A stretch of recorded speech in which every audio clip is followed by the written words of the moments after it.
একটা ফল যেটা আমরা সবাই ভালোবাসি, কিন্তু ঠিকভাবে না খেলে এই ফলটাই হতে পারে আপনার বিপদের কারণ। আমি বলছি লিচুর কথা।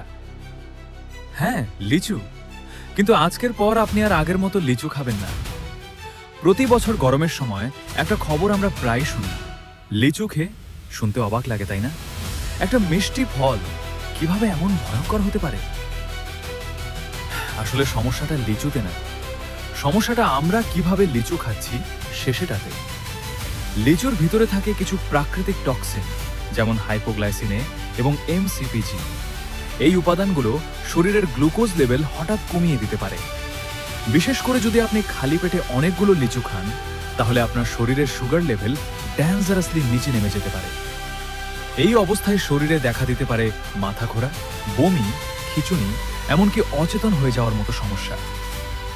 এই পুরো পরিস্থিতিকে চিকিৎসা বিজ্ঞানে বলা হয়, যেটা অনেক সময় প্রাণঘাতীও হতে পারে। সবচেয়ে ভয়ঙ্কর ব্যাপারটা হচ্ছে, এই সমস্যায় সবচেয়ে বেশি আক্রান্ত হয় ছোট বাচ্চারা, কারণ তারা অনেক সময় অন্য কিছু না খেয়ে লিচু খেয়ে ফেলে আর অতিরিক্ত খেয়ে ফেলে।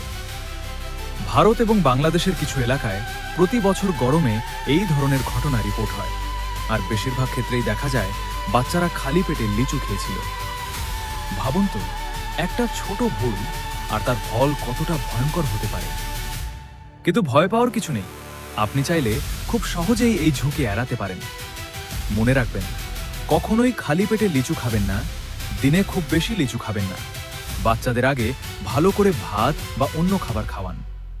পাকা লিচু খাবেন, কাঁচা বা আধা পাকা এড়িয়ে চলুন। এই ছোট ছোট অভ্যাসগুলোই আপনাকে নিরাপদ রাখবে।